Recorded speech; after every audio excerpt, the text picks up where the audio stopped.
Muscular dystrophy refers to a collection of disorders characterized by the gradual weakening and deterioration of muscle tissue. I begin with Duchenne's muscular dystrophy or pseudo-hypertrophic muscular dystrophy.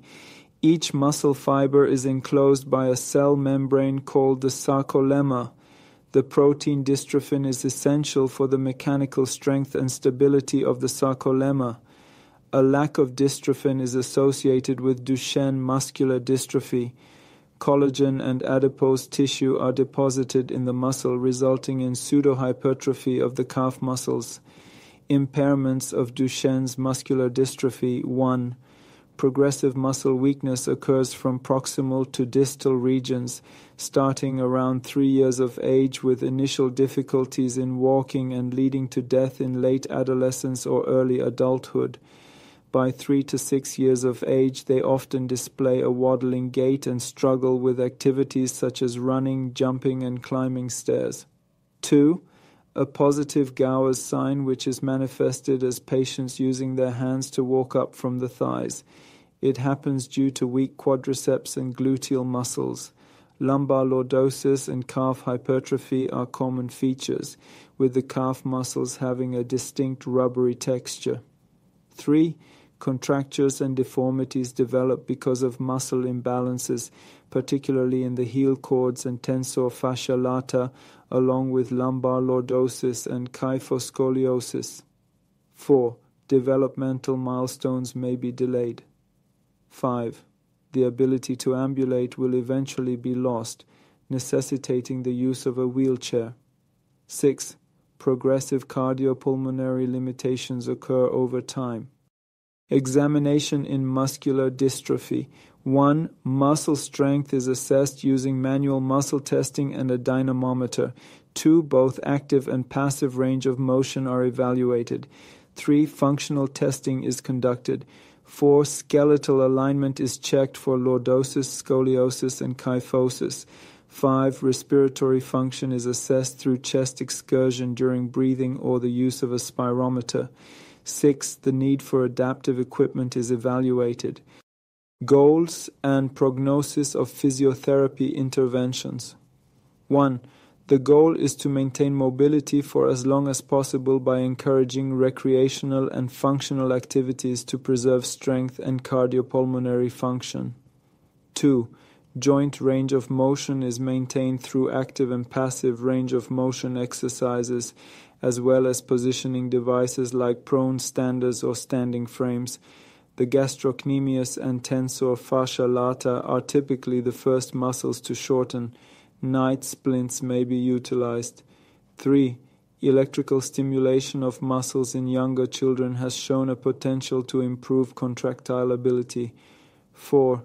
Parents and family members are educated and supported sensitively. 5. Avoid exercising at maximal levels, as this may cause injury to muscle tissue. 6. The use of adaptive equipment is supervised as needed. 7. The disease is progressive, leading to respiratory insufficiency and death in young adulthood. 8. Palliative and supportive medical management. 9. Steroids like prednisone are used to increase life expectancy by reducing pulmonary dysfunction. Antibiotics are prescribed for pulmonary infections. 10. Orthopedic surgery may be performed for scoliosis or muscle lengthening of the gastrocnemius. Becker muscular dystrophy. The pattern of muscle weakness is from proximal to distal regions similar to the one of Duchenne's muscular dystrophy. The pelvic and thigh muscles are typically the first to be involved, although calf hypertrophy is also observed. There is less pronounced weakness of the tibialis anterior and peroneal muscles compared to Duchenne's muscular dystrophy. Neck flexor strength is relatively preserved, and contractures, scoliosis, cardiac dysfunction, and cognitive impairment are less common. Cardiac issues may arise before skeletal muscle weakness becomes apparent. Patients with Duchenne's muscular dystrophy often survive into adulthood and remain ambulatory beyond the age of 16. Death usually occurs between the ages of 30 and 60, primarily due to cardiomyopathy or respiratory insufficiency. Emery-Dreifuss muscular dystrophy. There are three primary clinical features. 1. Muscle weakness. Muscle wasting is often most severe in a humor-operonial distribution. Some patients exhibit hypertrophy of the extensor digitorum brevis muscle alongside significant posterior leg wasting. Selective weakness of elbow flexion and finger extension may occur. Muscle wasting is particularly noticeable in the posterior compartment of the leg, and contractures of the quadratus lumborum in the lower back can result in a rigid spine. 2. Contractures. In adults, flexion contractures of the wrists, elbows, ankles, and neck are common.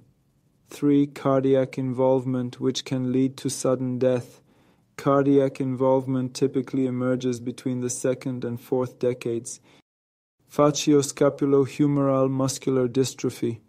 The disease typically becomes clinically apparent in the second decade of life, although up to 30% of patients may remain asymptomatic.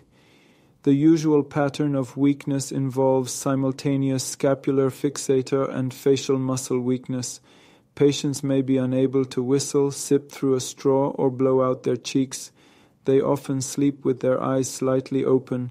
Weakness follows a descending rostral caudal pattern, affecting the face, shoulder girdle, peroneal muscles, and hip girdle.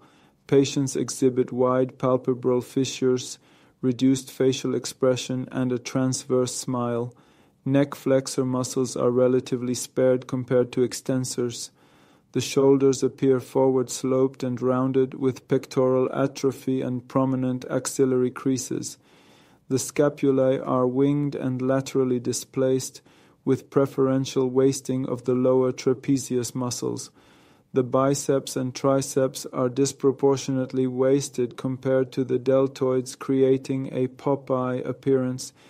There is also a preferential weakness of the lower abdominal muscles, causing the umbilicus to move upward during neck flexion, Beavor's sign, a finding specific to FSHD among muscle diseases.